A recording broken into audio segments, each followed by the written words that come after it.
Salut Charline. Salut. Alors tu vas nous expliquer aujourd'hui comment planter les bulbes d'ail, d'oignons et d'échalotes? Oui, exactement. Parfait. Alors on commence par préparer la terre. Oui, alors on va préparer la terre.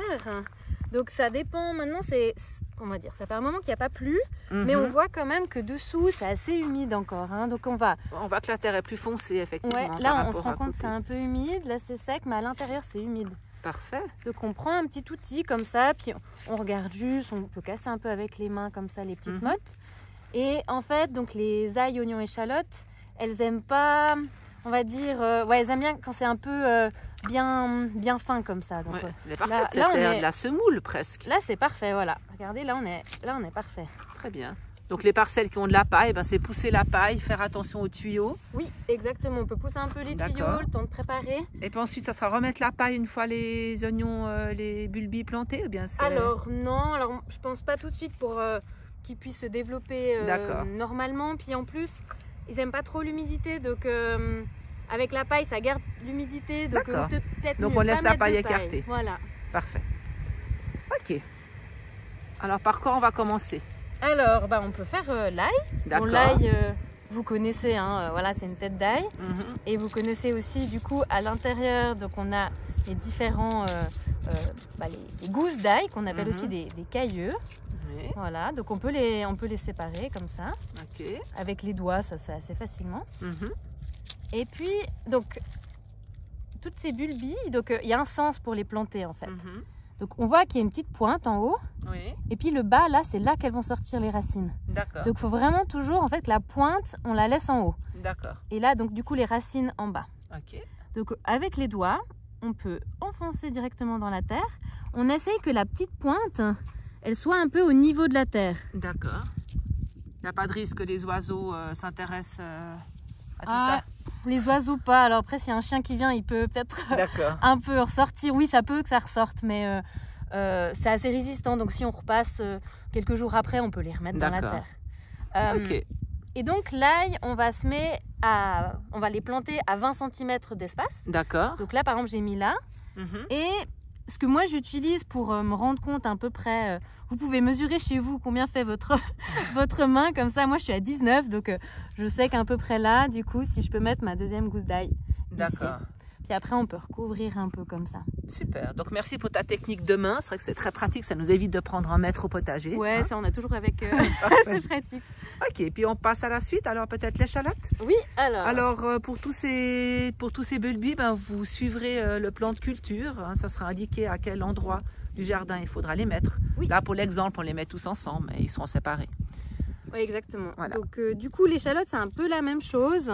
On va essayer de les séparer, donc c'est un peu plus compliqué que l'ail. Donc à l'intérieur de la tête d'échalote ici. Alors je vais voir si j'arrive. On voit qu'il y en a deux en fait. Oui. Donc avec les doigts, c'est doucement, on va essayer de les séparer. Là je l'ai, voilà. D'accord. Donc c'est un peu plus délicat, mais ça se fait. Alors faites attention effectivement de ne pas les abîmer en les séparant. Et puis idéalement, prendre peut-être ceux qui ont commencé à germer déjà. C'est-à-dire qu'ils sont vraiment pressés d'aller en pleine terre. Voilà, ouais. Ça se fait aussi sur les autres, mais ceux-là, ils sont prêts. Ils sont prêts à aller. Ok, alors ça, c'est le même principe que l'ail? Alors, je vais enlever l'ail comme ça, on peut montrer au même endroit. Donc, c'est le même principe. Vous mettez ce bout-là, cette partie-là dans le sol et la pointe en l'air. Là, on se rend plus compte parce qu'on voit qu'il y a les feuilles déjà. Donc, pareil, on peut enfoncer. Là, comme elles sont déjà sorties, on peut les laisser sorties de terre. Sinon, c'est comme l'ail, on voit à peine la pointe sortir du sol. Exactement. Ouais. D'accord. Parfait. Et c'est aussi 20 cm. Donc pareil, vous mesurez combien fait votre main à peu près. Vous pouvez aussi prendre 1 mètre si vous préférez. Et pareil, là, on enfonce. D'accord. Et voilà. Parfait. Merci beaucoup. Avec plaisir. Ensuite, il nous reste encore l'oignon de garde. Alors voilà, l'oignon, donc les oignons, ils sont beaucoup plus petits. Ah oui, effectivement. Donc là, les oignons, contrairement en fait aux échalotes et aux ail qui, eux, donc on met un bulbe comme ça, puis après ça va se multiplier, puis ça va faire donc plusieurs bulbes à la fin de l'année. L'oignon, lui, on en met un, puis à la fin de l'année, on en aura un. Mais c'est juste qu'il sera plus gros. Donc là, on met un petit, puis à la fin de l'été, il sera, en été, en juillet, il sera, on espère, gros comme ça. D'accord. Donc du coup, on peut les planter un peu plus serrés, les oignons? Oui, on peut faire un peu plus serré. Là, on va faire à 10 cm. D'accord. Donc, bon là, j'en ai que un. Mais du coup, pareil, on appuie. Donc lui, il est tout petit. Donc ici, il y a la petite pointe qui peut dépasser. Et 10 cm, c'est à peu près un point. Bah, vous pouvez mesurer votre aussi main. À la maison. Exactement. Et puis pareil, là, on peut renfoncer un prochain. D'accord. Très bien.